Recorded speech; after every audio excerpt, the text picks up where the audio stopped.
Bonjour, bonjour à toutes et à tous. Bonjour Lisa. Bonjour Eric. Bienvenue dans ces rendez-vous de l'actu. Et aujourd'hui, nous allons répondre à la question suivante. Les CPTS sont-elles et à quelles conditions le levier d'une restructuration en profondeur du système de santé? Alors, les CPTS ont été créés en 2016 par la loi de modernisation du système de santé. Et finalement, c'est un objet qui n'est pas récent. Pour autant, elles ont été remises au devant de la scène puisque elles figurent, tout comme les assistants médicaux, parmi les 10 mesures phares du projet de transformation gouvernementale du système de santé, Ma Santé 2022. Mais Lisa, qu'est-ce que c'est les CPTS? Eh bien Eric, les CPTS, ce sont des organisations. Donc en fait, ce ne sont pas des structures bien établies comme une maison de santé, donc avec une identification physique propre. C'est un ensemble de professionnels de santé, donc très diversifiés, donc que ce soit des professionnels de médecine générale, des médecins spécialistes, des infirmières. On a également des acteurs du monde médico-social à travers les EHPAD. On peut avoir également d'autres structures telles que les maisons de santé et les hôpitaux, et aussi des acteurs du social comme des assistantes sociales ou bien des orthophonistes. Ce qu'il faut savoir à travers les CPTS, c'est qu'elles s'inscrivent dans une politique publique locale, puisque les CPTS, lorsqu'elles sont créées par les professionnels eux-mêmes, lorsqu'ils décident de mettre en place une communauté professionnelle territoriale de santé, c'est d'abord l'élaboration d'un projet de santé qui doit s'inscrire dans le projet régional de santé porté par l'ARS. Et en ce sens, les CPTS s'inscrivent dans une démarche contractualisée avec l'ARS, et cela pour une durée de 5 ans. Et enfin, on peut se demander à quoi servent les CPTS, Eric? Oui, effectivement, Lisa. Donc, comme vous le savez, mais on va y répondre. Les CPTS s'inscrivent dans un projet plutôt global qui ambitionne, je dirais, de décloisonner le système de santé. Comme vous le savez, le système de santé est composé de différents blocs. Vous avez le bloc prévention, bloc soins de ville, à l'hôpital, et puis également tout ce qui est prise en charge après l'hôpital, c'est-à-dire unité de soins longue durée, EHPAD, accompagnement en fin de vie, donc le champ du médico-social. Et ce système est aujourd'hui relativement cloisonné.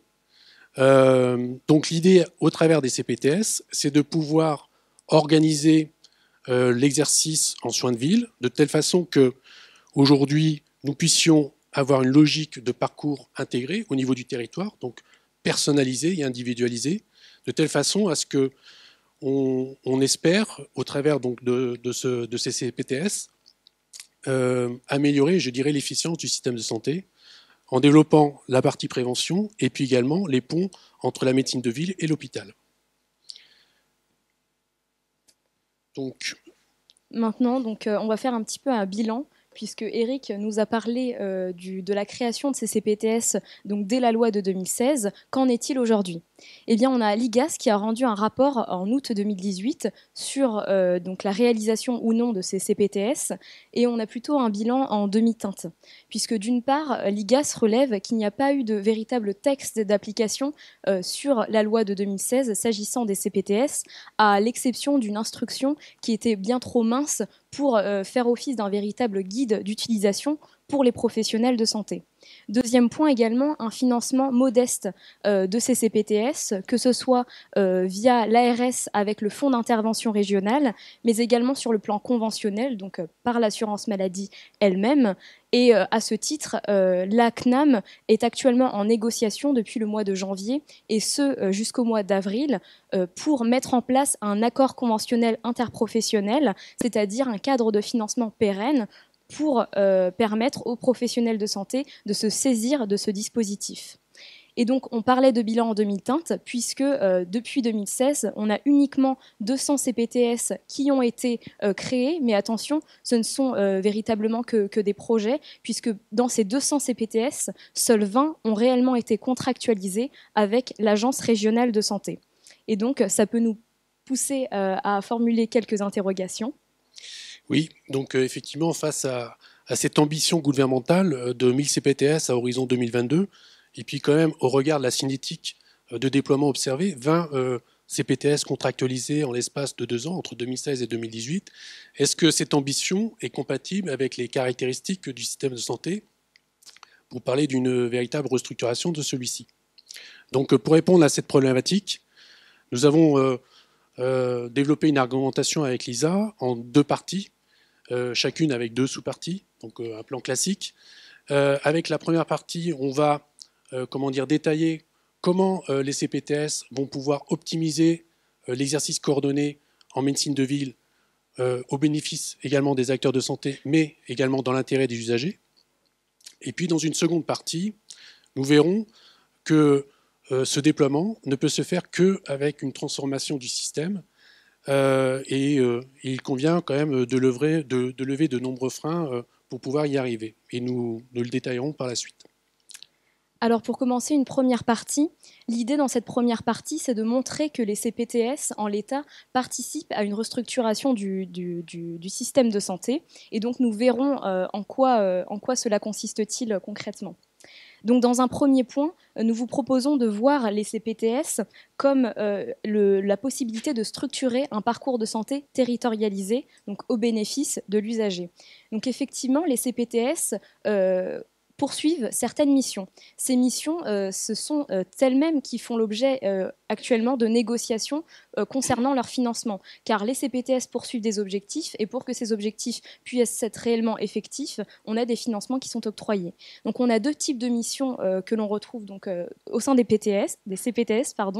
On a tout d'abord les missions socles. Les missions socles, ce sont les missions qui vont être on va dire, nationalement reprises sur le territoire, car elles constituent un peu le socle de notre politique de santé. Et ensuite, des missions supplémentaires qui, elles, vont venir s'adapter aux besoins donc, des territoires, en considérant que la politique de santé doit nécessairement être territorialisée. Donc si on reprend dans le détail l'ensemble de ces missions, premièrement, s'agissant des missions socles, nous avons tout d'abord la garantie de l'accès à un médecin traitant, puisque indépendamment de la mise en place en 2004 du médecin traitant, on a toujours plus de 11% des plus de 16 ans qui n'ont pas aujourd'hui de médecin traitant. Donc, en ce sens, les CPTS ont un intérêt là-dessus. Deuxième élément, c'est la réalisation d'actions de prévention. Et donc, parmi les actions de prévention, on peut noter par exemple des campagnes vaccinales qui aujourd'hui font défaut, comme le relève l'actualité sous l'angle de la recrudescence des cas de rougeole. Troisième point également, s'agissant des missions socles, la réponse aux soins non programmés, puisque la Cour des comptes, dans son rapport annuel sur la loi de financement de la sécurité sociale pour 2019, relève qu'on a encore cette problématique, à savoir que 20% des consultations aux urgences pourraient relever de la médecine de ville. Et enfin, quatrième mission socle, l'organisation de parcours de santé, c'est-à-dire créer des liens plus importants entre la médecine de ville et la médecine hospitalière, en préparant par exemple le patient à son hospitalisation ou à contrario à sa sortie d'hôpital. S'agissant ensuite des missions supplémentaires, on a par exemple le fait d'accéder à des spécialistes dans des délais, on va dire, acceptables, comme puisqu'on peut le voir, on a par exemple le cas de l'ophtalmologie qui aujourd'hui se caractérise par un délai d'attente pouvant attendre parfois 6 mois. Autre exemple de mission supplémentaire, c'est le fait de favoriser le maintien à domicile pour les personnes âgées ou les publics fragiles, avec le cas de l'hospitalisation à domicile. Et maintenant, la question que l'on peut se poser, c'est quid des principaux intéressés ? Oui, effectivement, les CPTS aujourd'hui s'inscrivent dans une trajectoire sociale d'actualité à 2 niveaux. D'une part, au niveau des professionnels de santé, et puis également au niveau des usagers. Donc, s'agissant des professionnels de santé, aujourd'hui, on voit que les nouvelles générations de professionnels de santé, pas que les médecins, mais on peut imaginer aussi les masseurs-kinés, les infirmiers, les sages-femmes, aspirent à davantage concilier vie professionnelle et vie personnelle. Donc, de davantage maîtriser leur temps. Donc ça, c'est un constat ce sont des attentes qui sont observées depuis quelques années. Nous avons également au niveau des médecins généralistes une profession qui se féminise, puisque aujourd'hui nous avons 46% de femmes médecins, elles étaient 42% en 2013. Et enfin, il y a quand même au niveau de ces professionnels de santé des attentes en termes d'exercice en collaboration entre confrères et consoeurs, voire avec d'autres profession de santé qui apparaît également.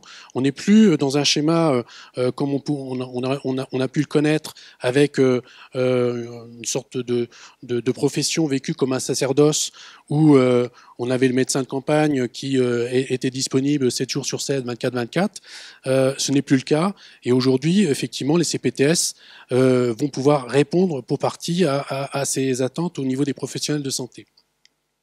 Mais pas que, puisque également cet outil va permettre également de lutter contre les déserts médicaux, même si aujourd'hui on a une couverture en termes d'offres de soins qui est quand même bonne. La problématique, c'est la disponibilité médicale, c'est-à-dire que sur certaines zones, nous n'avons pas suffisamment d'offreurs de soins pour pouvoir répondre aux besoins de la population et des usagers. Donc ça, c'est sur le plan professionnel de santé.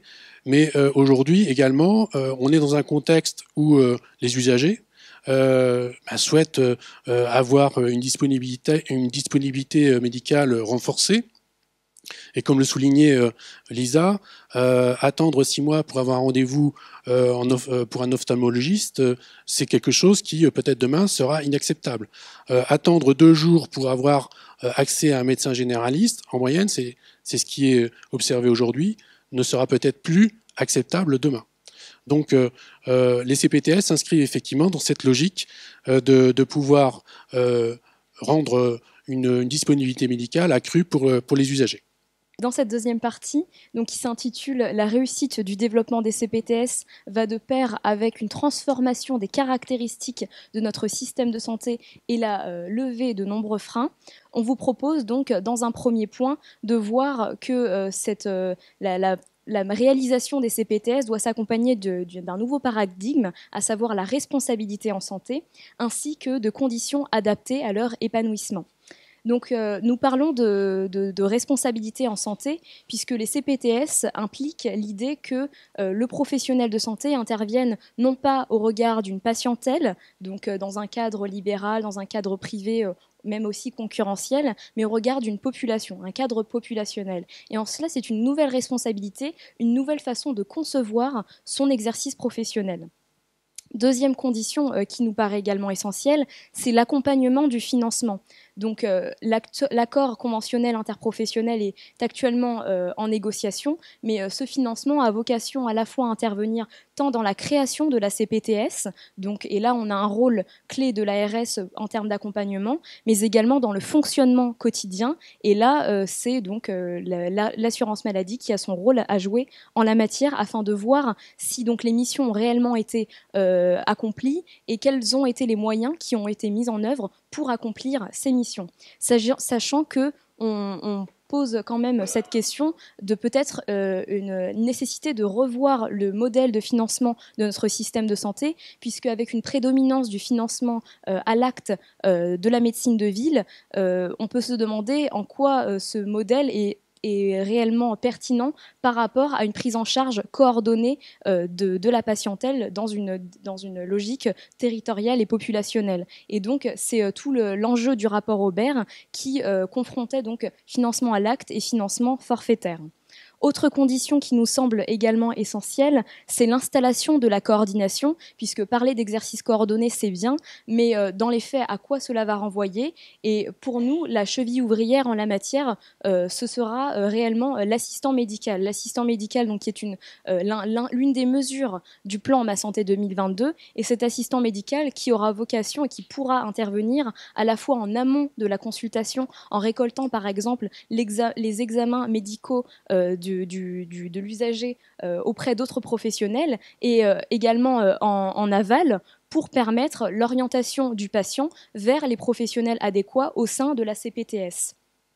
On a ensuite également une autre condition, à savoir la souplesse juridique. Et là, c'est une attente directe de la part des professionnels de santé qui, pour s'engager, ont besoin d'une structure peut-être un peu moins lourde que celle d'une maison de santé. Donc la souplesse juridique, elle se caractérise par le choix de créer par exemple une association, une coopérative ou bien une CISA sur le modèle des maisons de santé, et toujours avec un modèle juridique qui puisse répondre aux conditions de fonctionnement d'une CPTS, comme par exemple le fait de récolter des fonds pour ensuite pouvoir les partager entre les différents intervenants au sein de cette CPTS. Et enfin, dernière condition essentielle selon nous, c'est l'usage des outils numériques, puisqu'on ne peut pas parler d'exercice coordonné en 2019 sans parler de l'usage de ces outils, donc que ce soit le dossier médical partagé, l'agenda partagé donc entre l'ensemble des professionnels de santé, mais aussi l'usage des outils connectés qui permettent un suivi pertinent des maladies,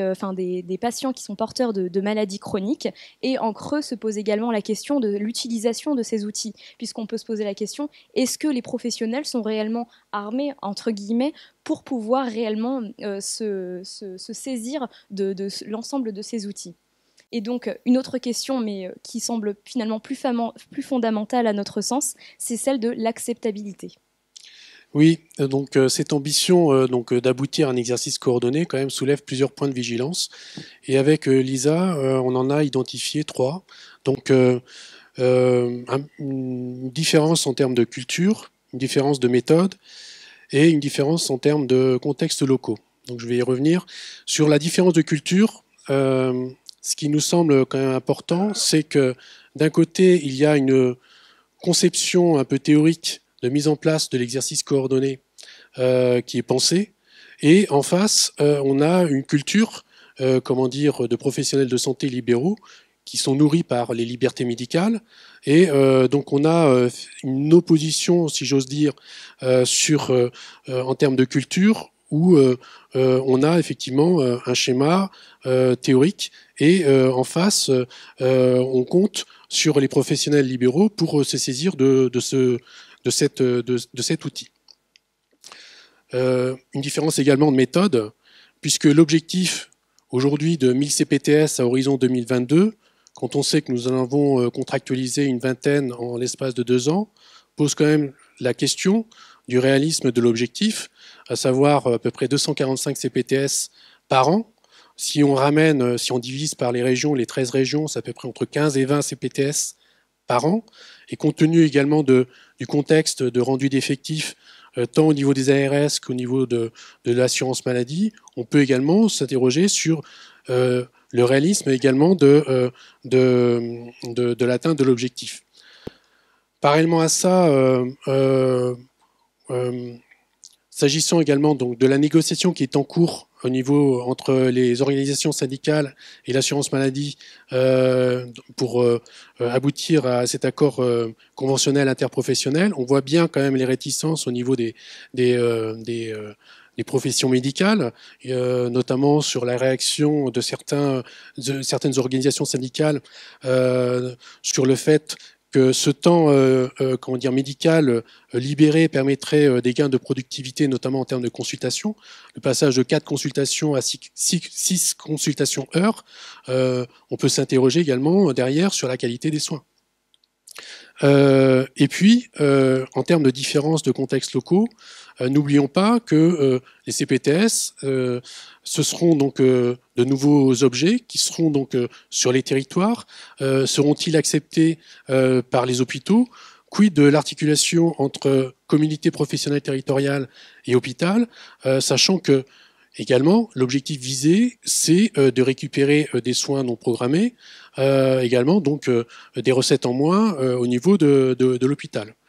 Donc en creux également, ça n'apparaît pas dans la slide, mais on peut également légitimement s'interroger sur le fonctionnement de ces CPTS, puisque aujourd'hui il y a un cadre qui est en cours de négociation sur les missions attendues au niveau des CPTS, mais au sein même de la CPTS, comment ça va fonctionner? Comment le temps médical va être partagé? Est-ce que ça va être accepté? Sachant que les professionnels de santé libéraux ont une culture, comment dire, individualiste, pour ne pas dire concurrentielle? Est-ce qu'ils vont être en mesure de pouvoir travailler ensemble, dépasser, je dirais, l'individualisme? C'est également des questions sur lesquelles on n'a toujours pas les réponses. Et comme le soulignait donc le rapport IGAS, effectivement, l'enjeu, c'est que les professionnels de santé libéraux se saisissent de cet outil, qu'ils puissent effectivement, autour d'un projet de santé commun, se dépasser ces libertés médicales et avoir un projet collectif ensemble pour répondre à une population d'un territoire. Donc, pour conclure... En guise de conclusion, nous vous proposons un point de vue peut-être un peu plus optimiste que le bilan que l'on a pu dresser en seconde partie, en considérant que malgré tous les points négatifs qu'on a pu soulever, on a quand même eu 200 projets de CPTS qui ont pu émerger depuis 2016, et ce, indépendamment d'un cadre, on va dire, solide, en tout cas sur le point de vue du financement. Et donc ça montre l'intérêt, malgré tout, de la formule vis-à-vis des professionnels de santé. Et donc on peut légitimement espérer que la négociation de l'accord conventionnel interprofessionnel sera un outil supplémentaire, ou en tout cas pourra donner une impulsion pour atteindre, en tout cas poursuivre l'objectif de création des CPTS. En revanche, nous sommes relativement lucides avec Eric en considérant qu'il y a quand même deux inconnues en la matière. La première, c'est ce doute sur la capacité d'investissement pluridimensionnel de la part des professionnels de santé, puisque ce sont eux qui sont à l'origine des CPTS, mais également de l'administration de l'assurance maladie, afin de rendre les CPTS, on va dire, fonctionnels. Puisque atteindre la création de 1000 CPTS, c'est bien, mais atteindre la création de 1000 CPTS qui soient pérennes, c'est peut-être mieux. Et donc, en cela, ça pose quand même beaucoup de questions. Deuxième point, et c'est en fait le point majeur, c'est l'imbrication de l'objectif de créer 1000 CPTS au sein d'un tas de mesures donc, que constitue le plan Ma Santé 2022, donc que ce soit la création des assistants médicaux, on l'a évoqué, mais on pourrait également évoquer la modification de la carte sanitaire avec la modification de... La réforme des autorisations, voilà, la réforme des autorisations qui est en cours également dans le projet de transformation gouvernementale.